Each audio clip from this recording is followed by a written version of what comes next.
Okay. Hæ, við heitum Freydís Og Elínbet. og við erum að kynna Frank Stella, hver hann var. Og verkið hans Double Concentric Squares. Ok, hver var eiginlega Frank Stella? Frank Stella fæddist í Massachusetts í Ameríku árið 1986 og bjó þar reyndar ekki mjög lengi þegar hann fluttist til New York þar sem mínimalísk myndlistarstefna ríkti. Hann er líka þekktastur einmitt sem mínimalista myndlistarmaður og er með mikilvægustu amerísku myndlistarmönnum. Stella byrjaði reyndar ekki sem mínimalískur málari, heldur byrjaði hann feril sinn á því að mála hús og báta fyrir föður sinn.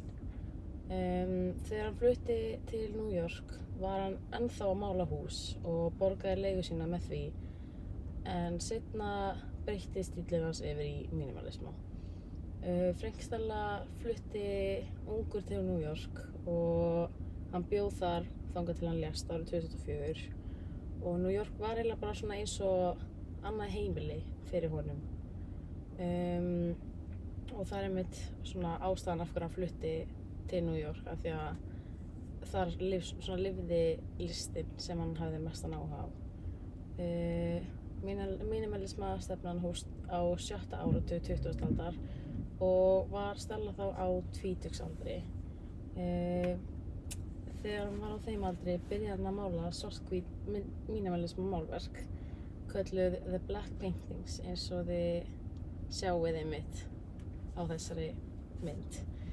Það er dæmi málverk eftir hann.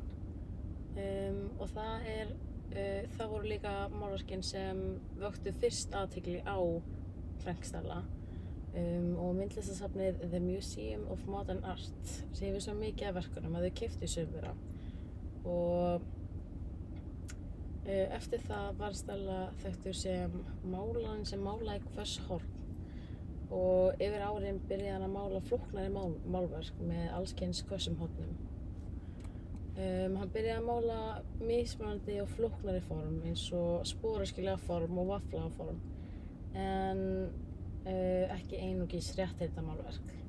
Svo hætti hann að hengja þau upp á vegg og hér er eitt af þeim verkum, þrívíddarmálverk, sem hann málaði árið 1984 sem heitir nafninu Salta nel mio sacco, sem þið sjáið hérna í horninu.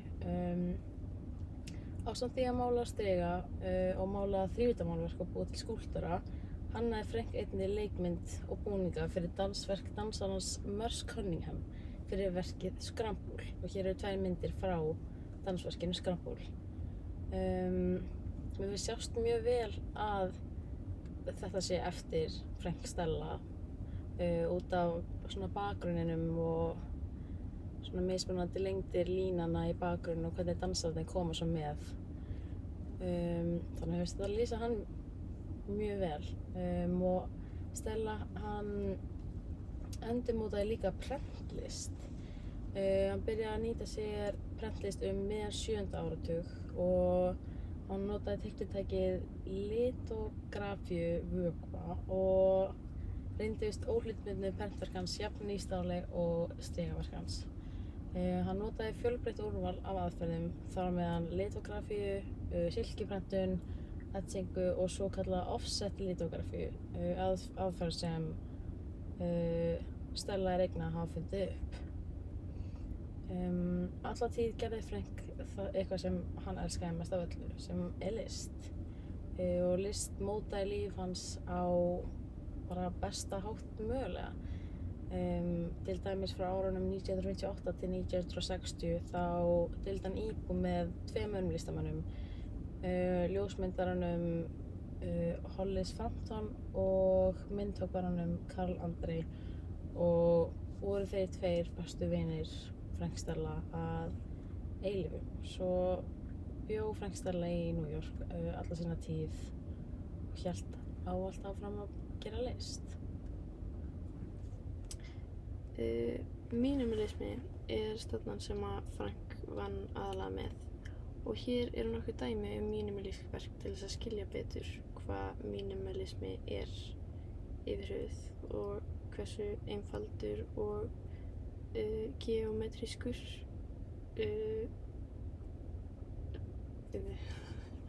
við hversu einföld og geometrísk minimalismastefnan er.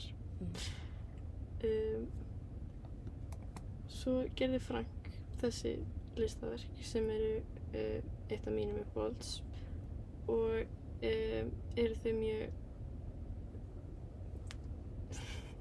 tengjast þau mjög vel minimalisma og stefnunni sjálfri. Og hann vinnur rosalega mikið með þessi hvessuhorn eins og var sagt áðan og líka boga á mjög mikið af geometrískum formum og munstrum og já, þessi verk ég gleymi það bara út, ok. Hér er verkið til umfjöllunar, sem sagt Double Concentric Squares sem hann málaði 1974 á canvas. Verkið er mjög stórt. Nei, ekkert. Ups. Já, verkið er 177 cm á hæð sem hér er sýnt hliðin á meðalhæð karla og kvenna og þegar maður sér hversu stórt verkið er í raun þá sér maður hversu rosalega flott það er. Svo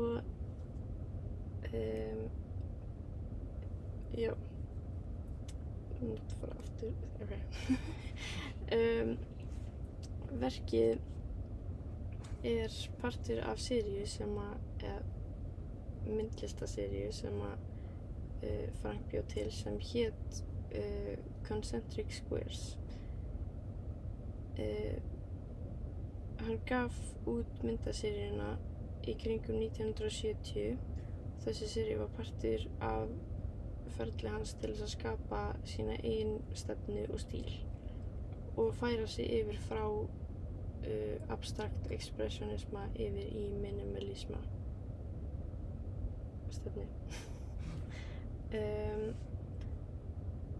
Og flest verkin í seríunni eru svipastór og verkið sem við tölum í dag og hann notaði oftast húsamálingu til þess að gera þau vegna þess að hann vann svo mikið með það áður og honum fannst gaman að nota stærri tól og sjá hvað hann getur gert með þeim.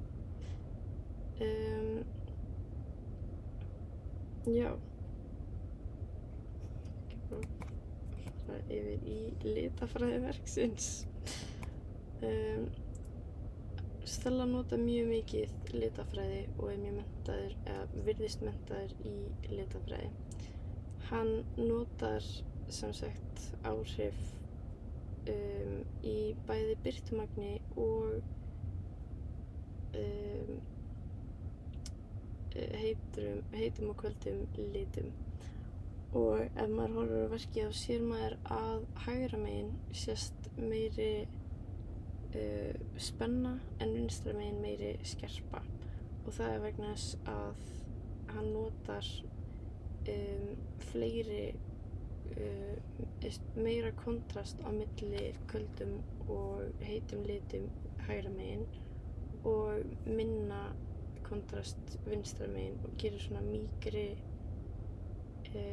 færir sig mjúklega yfir frá heitum yfir í kalda liti. Og þótt, já, kannski bara næsta.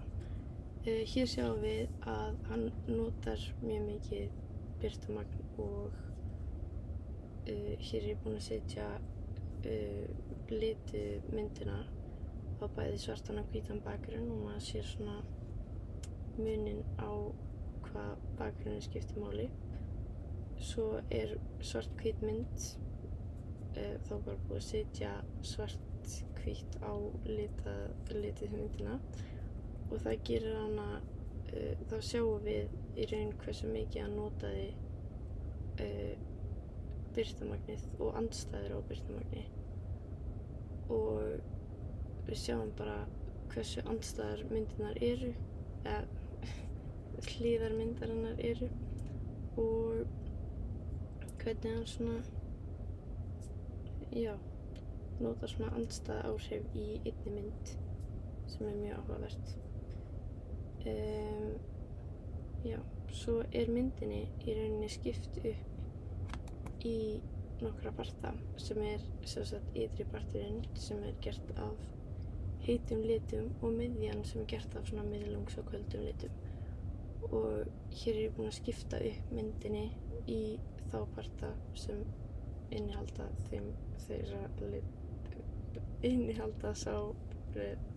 þessa liti. Og hann sem sagt notar sömu litina sitthvor megin í verkinu og notar og skiptir þeim gerir einu megin